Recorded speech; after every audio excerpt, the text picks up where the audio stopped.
Hello students, continuing with our chapter number 11. Today we are going to see that there are two type of variables. And the two type of variables, one are the private variable declaration and the other is the public variable declaration. Private variable, as you know, that private is something that is owned by us, which can't be used by others. So the public variable is used only and only by the program where it is declared. It can't be used by some other programs of the other projects, whereas public is something that can be used by everyone. So if we have declared the variable in one of the program that procedures variable can be used by the other procedures also of the same project. So because it is available for the other projects also, for the other procedures also, that is why that is called as the public variable, whereas the private variable can't be used by the others. So last time we have read that we will declare the variables using the dim command. That means we were creating the private variables. We are not creating the public variables, rather we are creating the private variables. Then we have the operators in Visual Basic.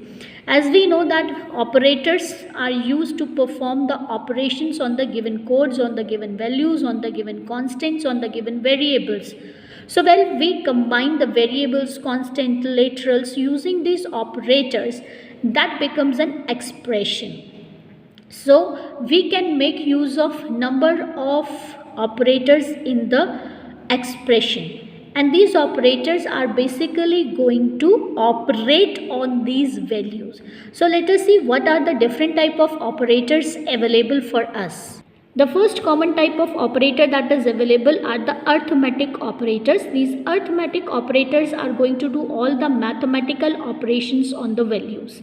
While doing the mathematical operation, we may make use any one of these operators, or we can use more than one operator in our expression.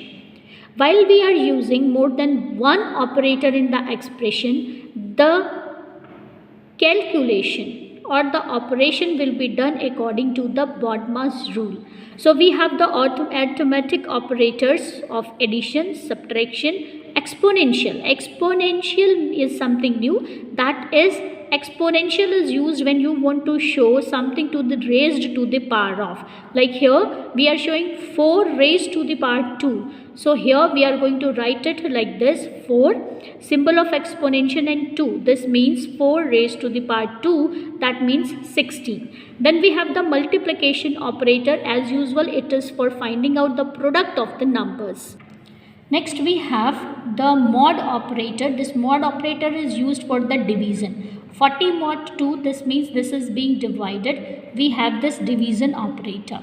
The mod operator, it is going to return you the remainder. When you will divide the two values using the mod, this will give you the remainder. As you know that when 17 is divided by 2, we will get the remainder 1, because 2 8s are 16, 17 minus 16 is 1, so we got the remainder as 1.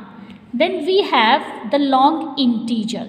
Long integer is for subtracting the integer values, for the integer division. When you have to divide two integers, you will be making use of the long integer.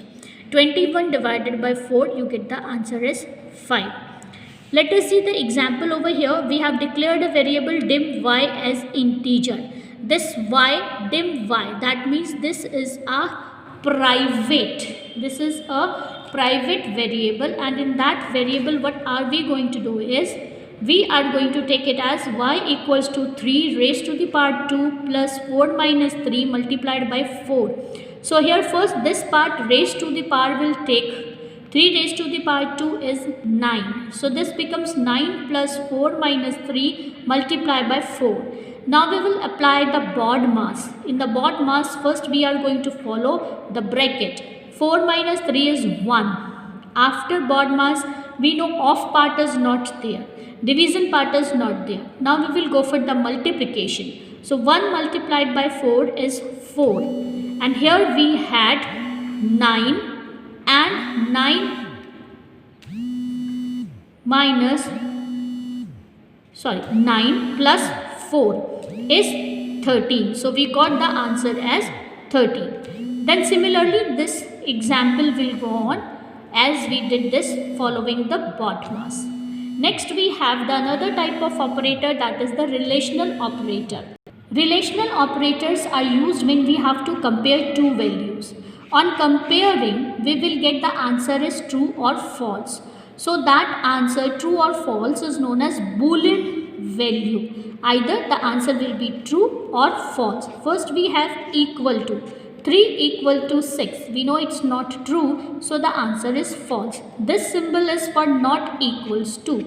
7 is not equal to 8. True. So we got the answer true. Less than. 4 is less than 8. Yes, it is true.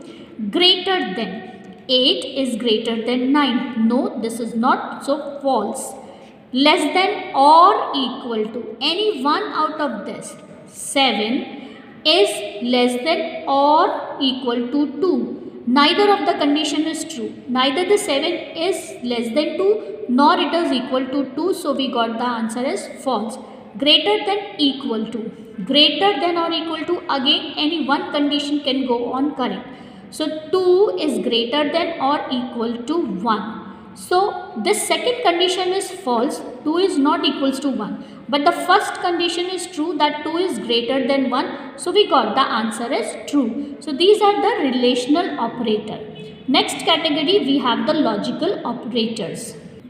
Logical operators. The logical operators are used when we have to use the multiple condition. When we have to check the multiple condition, and again these are also going to return the Boolean values or true false values. Like for example, the first operator is AND.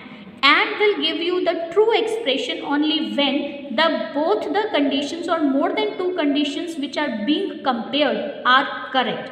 If any one of the condition will be incorrect, the answer will be false in that case. So 6 is less than 5 and 5 is greater than equal to 1. See, that second condition is false. First condition is true, but the second condition is false because AND will give you true answer only when both the conditions are true. So here both the conditions are not true, therefore you got the answer false. Then moving ahead, we have another type of logical operator. That logical operator is OR. OR will see the condition or will check the condition. If any one condition is correct, it will give you the true answer. See here, no matter this condition is false, but this condition is true. Therefore, the answer is true. Not will negate, will give the negative answers. We have given 6 is greater than 7. 6 is greater than 7. So with this condition is true or false. This condition is false. 6 is not greater than 7. But because we have written not, so in place of false it has given true answer. 4 is equal to 4. We know, yes, it is true. But the answer is false. Why? Because not is used and not negates the answer. It has given the negative answer. And the last we have concatenate operators. So far we have read the operators which work only with the values, mathematical values. But concatenation operator will work with the string expression, with the alphabets. So plus or and sign is used for this. Concatenation means joining up of two strings. So when you have to join two strings, you have to make use of these symbols. You can see the example. The inverted commas, quotation mark, we have given hello. Quotation mark means a string. Hello and friends. So all together we got this as hello friends. Both the strings got joined up. They got concatenated. So these are some of the operators that we make use with the Visual Basic.